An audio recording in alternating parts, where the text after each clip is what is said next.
पुराने समय की बात है। एक राजा था। वो बड़ा समझदार था और हर नई बात को जानने को इच्छुक रहता था। उसके महल के आंगन में एक बकौली का पेड़ था।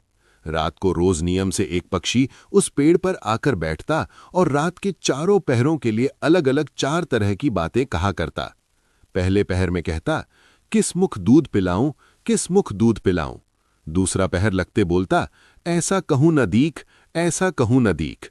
जब तीसरा पहर आता तो कहने लगता, अब हम करबू का, अब हम करबू का। जब चौथा पहर शुरू होता तो वो कहता, सब बम्मन मर जाएं, सब बम्मन मर जाएं। राजा रोज रात को जागकर पक्षी के मुख से चारों पहरों की 4 अलग अलग बातें सुनता। सोचता पक्षी क्या कहता है, पर उसकी समझ में कुछ ना आता। राजा की चिंता बढ़ती गई। जब वो उसका अर्थ निकालने में असफल रहा तो हार कर उसने अपने पुरोहित को बुलाया। उसे सब हाल सुनाया और उससे पक्षी के प्रश्नों का उत्तर पूछा। पुरोहित भी एक साथ उत्तर नहीं दे सका। उसने कुछ समय की मोहलत मांगी और चिंतित होकर घर चला आया। उसके सिर में राजा की पूछी गई चारों बातें बराबर चक्कर काटती रहीं। वो बहुतेरा सोचता पर उसे कोई जवाब न सूझता। अपने पति को हैरान देखकर ब्राह्मणी ने पूछा, तुम इतने परेशान क्यों दिखते हो? मुझे बताओ, बात क्या है? पुरोहित ने कहा, क्या बताऊं, एक बड़ी ही कठिन समस्या मेरे सामने आ खड़ी हुई है। राजा के महल का जो आंगन है, वहां रोज रात को एक पक्षी आता है और चारों पहरों में नित्य नियम से 4 अलग अलग बातें कहता है। राजा पक्षी की उन बातों का मतलब नहीं समझा तो उसने मुझसे उनका मतलब पूछा, पर पक्षी की पहेलियां मेरी समझ में भी नहीं आती। राजा को जाकर क्या जवाब दूं, बस इसी उधेड़बुन में हूं। ब्राह्मणी बोली, पक्षी कहता क्या है, जरा मुझे भी सुनाओ। पुरोहित ने चारों पहरों की बातें कह सुनाई। सुनकर ब्राह्मणी बोली, वाह, ये कौन कठिन बात है, इसका उत्तर तो मैं दे सकती हूं। चिंता मत करो, जाओ राजा से जाकर कह दो कि पक्षी की बातों का मतलब मैं बताऊंगी। पुरोहित राजा के महल में गया और बोला, महाराज, आप जो पक्षी के प्रश्नों के उत्तर जानना चाहते हैं उनको मेरी स्त्री बता सकती है। पुरोहित की बात सुनकर राजा ने उसकी स्त्री को बुलाने के लिए पालकी भेजी। ब्राह्मणी आ गई। राजा रानी ने उसे आदर से बिठाया। रात हुई तो पहले पहर पक्षी बोला, किस मुख दूध पिलाऊं, किस मुख दूध पिलाऊं। राजा ने कहा, पंडितानी सुन रही हो, पक्षी क्या बोलता है? वो बोली, हाँ महाराज, सुन रही हूं, वो अधकट बात कहता है। राजा ने पूछा, अधकट बात कैसी? पंडितानी ने उत्तर दिया, राजन सुनो, पक्षी बोलता है, घर जंब नवदीप बिना चिंता को आदमी, ऐसा कहूं न दीख, ऐसा कहूं न दीख। चारों दिशा सारी पृथ्वी नवखंड सभी छान डालो, पर बिना चिंता का आदमी नहीं मिलेगा। मनुष्य को कोई न कोई चिंता हर समय लगी ही रहती है। कहिए महाराज, सच है या नहीं? राजा बोला, तुम ठीक कहती हो। तीसरा पहर लगा तो पक्षी ने रोज की तरफ अपनी बात को दोहराया, अब हम करबू का, अब हम करबू का। ब्राह्मणी राजा से बोली, महाराज, इसका मर्म भी मैं आपको बतला देती हूं, सुनिए। 5 वर्ष की कन्या 60 दई ब्याह बैठी करम बिसूरती, अब हम करबू का, अब हम करबू का। 5 वर्ष की कन्या को 60 वर्ष के बूढ़े के गले बांध दो तो बेचारी अपना करम पीटकर यही कहेगी, अब हम करबू का, अब हम करबू का। सही है ना महाराज? राजा बोला, पंडितानी, तुम्हारी ये बात भी सही लगी। चौथा पहर हुआ तो पक्षी ने चोंच खोली, सब बम्मन मर जाएं, सब बम्मन मर जाएं। तभी राजा ने ब्राह्मणी से कहा, सुनो पंडितानी, पक्षी जो कुछ कह रहा है क्या वो उचित है? ब्राह्मणी मुस्काई और कहने लगी, महाराज, मैंने पहले ही कहा है कि पक्षी अधकट बात कहता है। वो तो ऐसे सब ब्राह्मणों के मरने की बात कहता है। विश्वा संगत जो करें, सुरा मांस जो खाएं, बिना सपरे भोजन करें, वे सब बम्मन मर जाएं, वे सब बम्मन मर जाएं। जो ब्राह्मण वेश्या की संगति करते हैं, सुरा और मांस का सेवन करते हैं और बिना स्नान किए भोजन करते हैं, ऐसे सब ब्राह्मणों का मर जाना ही उचित है। अब बोलिए, पक्षी का कहना ठीक है या नहीं? राजा ने कहा, तुम्हारी चारों बातें बिल्कुल सही लगी, तुम्हारी बुद्धि धन्य है। राजा रानी ने उसे बढ़िया कपड़े और गहने देकर मान सम्मान से विदा किया। अब पुरोहित का आदर भी राज दरबार में पहले से अधिक। एक बार शीतला माता ने सोचा कि चलो आज देखूं कि धरती पर मेरी पूजा कौन करता है, कौन मुझे मानता है। यही सोचकर शीतला माता धरती पर राजस्थान के डुंगरी गांव में आई और देखा कि इस गांव में मेरा मंदिर भी नहीं है, न मेरी पूजा है। माता शीतला गांव की गलियों में घूम रही थी, तभी एक मकान के ऊपर से किसी ने चावल का उबला पानी मांड नीचे फेंका। वो उबलता पानी शीतला माता के ऊपर गिरा, जिससे शीतला माता के शरीर में छाले फफोले पै गए। शीतला माता के पूरे शरीर में जलन होने लगी। माता शीतला गांव में इधर उधर भाग भाग के चिल्लाने लगी, अरे मैं जल गई, मेरा शरीर तप रहा है, जल रहा है, कोई मेरी मदद करो। लेकिन उस गांव में किसी ने शीतला माता की मदद नहीं करी। वहीं अपने घर के बाहर एक कुम्हारन यानी महिला बैठी थी। उस कुम्हारन ने देखा कि अरे ये बूढ़ी माई तो बहुत जल गई है, इसके पूरे शरीर में तपन है, इसके पूरे शरीर में छाले फफोले पड़ गए हैं, ये तपन सहन नहीं कर पा रही है। तब उस कुम्हारन ने कहा, है माँ, तू यहाँ आकर बैठ जा, मैं तेरे शरीर के ऊपर ठंडा पानी डालती हूँ। कुम्हारन ने उस बूढ़ी माई पर खूब ठंडा पानी डाला और बोली, है माँ, मेरे घर में रात की बनी हुई राबड़ी रखी है, थोड़ा दही भी है, तू दही राबड़ी खा ले। जब बूढ़ी माई ने ठंडी यानी ज्वार के आटे की राबड़ी और दही खाया तो उसके शरीर को ठंडक मिली। तब उस कुम्हारन ने कहा, आ माँ, बैठ जा, तेरे सिर के बाल बिखरे हैं, ला मैं तेरी चोटी गूंथ देती हूँ। और कुम्हारन माई की चोटी गूंथने हेतु कंघी यानी कंघसी बालों में करती रही। अचानक कुम्हारन की नज़र उस बूढ़ी माई के सिर के पीछे पड़ी तो कुम्हारन ने देखा कि एक आंख वालों के अंदर छुपी है। ये देखकर वो कुम्हारन डर के मारे घबराकर भागने लगी।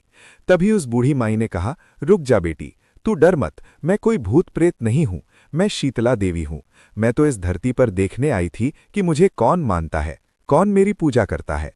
इतना कह माता चार भुजा वाली हीरे जवाहरात के आभूषण पहने सिर पर स्वर्ण मुकुट धारण किए अपने असली रूप में प्रकट हो गई। माता के दर्शन कर कुम्हारन सोचने लगी कि अब मैं गरीब इस माता को कहाँ बिठाऊं। तब माता बोली, है बेटी, तू किस सोच में पड़ गई। तब उस कुम्हारन ने हाथ जोड़कर आंखों में आंसू बहते हुए कहा, है माँ, मेरे घर में तो चारों तरफ दरिद्रता है, बिखरी हुई है, मैं आपको कहाँ बिठाऊं। मेरे घर में ना तो चौकी है, न बैठने का आसन। तब शीतला माता प्रसन्न होकर उस कुम्हारन के घर पे खड़े हुए गधे पर बैठकर एक हाथ में झाड़ू, दूसरे हाथ में डलिया लेकर उस कुम्हारन के घर की दरिद्रता को झाड़कर डलिया में भरकर फेंक दिया और उस कुम्हारन से कहा, है बेटी, मैं तेरी सच्ची भक्ति से प्रसन्न हूं, अब तुझे जो भी चाहिए मुझसे वरदान मांग ले। कुम्हारन ने हाथ जोड़कर कहा, है माता, मेरी इच्छा है अब आप इसी डूंगरी गांव में स्थापित होकर यहीं रहो और जिस प्रकार आपने अपने घर की दरिद्रता को अपनी झाड़ू से साफ कर दूर किया, ऐसे ही आपको जो भी होली के बाद की सप्तमी को भक्ति भाव से पूजा कर आपको ठंडा जल, दही व बासी ठंडा भोजन चढ़ाए, उसके घर की दरिद्रता को साफ करना और आपकी पूजा करने वाली नारी जाति यानी महिला का अखंड सुहाग रखना, उसकी गोद हमेशा भरी रखना। साथ ही जो पुरुष शीतला सप्तमी को नाई के यहाँ बाल न कटवाए, धोबी को पकड़े धुलने न दे और पुरुष भी आप पर ठंडा जल चढ़ाकर, नारियल फूल चढ़ाकर परिवार सहित ठंडा बासी भोजन करे, उसके काम धंधे व्यापार में कभी दरिद्रता न आए। तब माता बोली, तथास्तु है बेटी, जो तूने वरदान मांगे मैं सब तुझे देती हूँ। है बेटी, तुझे आशीर्वाद देती हूँ कि मेरी पूजा का मुख्य अधिकार इस धरती पर सिर्फ कुम्हार जाति का ही होगा। तभी उसी दिन से डुंगरी गांव में शीतला माता स्थापित हो गईं और उस गांव का नाम हो गया शील की डुंगरी। शील की डुंगरी भारत का एकमात्र मुख्य मंदिर है। शीतला सप्तमी वहां बहुत विशाल मेला भरता है। इस कथा को पढ़ने से घर की दरिद्रता का नाश होने के साथ सभी मनोकामना पूरी होती है। एक राजा को राज भोगते हुए काफी समय हो गया था। बाल भी सफेद होने लगे थे। एक दिन उसने अपने दरबार में एक उत्सव रखा और अपने गुरुदेव एवं मित्र देश के राजाओं को भी सादर आमंत्रित किया। उत्सव को रोचक बनाने के लिए राज्य की सुप्रसिद्ध नर्तकी को भी बुलाया गया। राजा ने कुछ स्वर्ण मुद्राएं अपने गुरुजी को भी दी ताकि यदि वे चाहें तो नर्तकी के अच्छे गीत व नृत्य पर वे उसे पुरस्कृत कर सकें। सारी रात नृत्य चलता रहा। ब्रह्म मुहूर्त की बेला आई। नर्तकी ने देखा कि मेरा तबले वाला ऊँघ रहा है। उसको जगाने के लिए नर्तकी ने एक दोहा पढ़ा, बहु बीती थोड़ी रही, पल पल गई बिताए, एक पलक के कारणे क्यों कलंक लग जाए। अब इस दोहे का अलग अलग व्यक्तियों ने अपने अनुरूप अलग अलग अर्थ निकाला। तबले वाला सतर्क होकर बजाने लगा। जब ये बात गुरुजी ने सुनी तो उन्होंने सारी मोहरें उस नर्तकी के सामने फेंक दी। वही दोहा नर्तकी ने फिर पढ़ा तो राजा की लड़की ने अपना नवलखा हार नर्तकी को भेंट कर दिया। उसने फिर वही दोहा दोहराया तो राजा के पुत्र युवराज ने अपना मुकुट उतारकर नर्तकी को समर्पित कर दिया। नर्तकी फिर वही दोहा दोहराने लगी तो राजा ने कहा, बस कर, एक दोहे से तुमने वैश्या होकर भी सबको लूट लिया है। जब ये बात राजा के गुरु ने सुनी तो गुरु के नेत्रों में आंसू आ गए और गुरुजी कहने लगे, राजा, इसको तू वैश्या मत कह, ये तो अब मेरी गुरु बन गई है, इसने मेरी आंखें खोल दी हैं। ये कह रही है कि मैं सारी उम्र संयम पूर्वक भक्ति करता रहा और आखिरी समय में नर्तकी का मुजरा देखकर अपनी साधना नष्ट करने यहाँ चला आया हूँ। भाई, मैं तो चला। ये कहकर गुरुजी तो अपना कमंडल उठाकर जंगल की ओर चल पड़े। राजा की लड़की ने कहा, पिताजी, मैं जवान हो गई हूँ, आप आंखें बंद किए बैठे हैं, मेरी शादी नहीं कर रहे थे और आज रात मैंने आपके महावत के साथ भागकर अपना जीवन बर्बाद कर लेना था। लेकिन इस नर्तकी ने मुझे सुमति दी है कि जल्दबाजी मत कर, कभी तो तेरी शादी होगी ही, क्यों अपने पिता को कलंकित करने पर तुली है। युवराज ने कहा, पिताजी, आप वृद्ध हो चले हैं, फिर भी आप मुझे राज नहीं दे रहे थे। मैंने आज रात ही आपके सिपाहियों से मिलकर आपका कत्ल करवा देना था।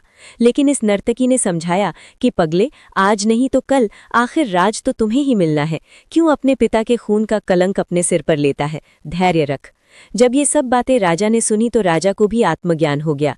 राजा के मन में वैराग्य आ गया। राजा ने तुरंत फैसला लिया, क्यों न मैं अभी युवराज का राज तिलक कर दूं। फिर क्या था, उसी समय राजा ने युवराज का राज तिलक किया और अपनी पुत्री को कहा, पुत्री, दरबार में एक से एक राजकुमार आए हुए हैं, तुम अपनी इच्छा से किसी भी राजकुमार के गले में वरमाला डालकर पति रूप में चुन सकती हो। राजकुमारी ने ऐसा ही किया और राजा सब त्याग कर जंगल में गुरु की शरण में चला गया। ये सब देखकर नर्तकी ने सोचा, मेरे एक दोहे से इतने लोग सुधर गए, लेकिन मैं क्यों नहीं सुधर पाई। उसी समय नर्तकी में भी वैराग्य आ गया। उसने उसी समय निर्णय लिया कि आज से मैं अपना बुरा धंधा बंद करती हूँ और कहा कि हे प्रभु, मेरे पापों से मुझे क्षमा करना, बस आज से मैं सिर्फ तेरा नाम सुमिरन करूंगी। समझ आने की बात है, दुनिया बदलते देर नहीं लगती। एक दोहे की 2 लाइनों से भी हृदय परिवर्तन हो सकता है। बस केवल थोड़ा धैर्य रखकर चिंतन करने की आवश्यकता है।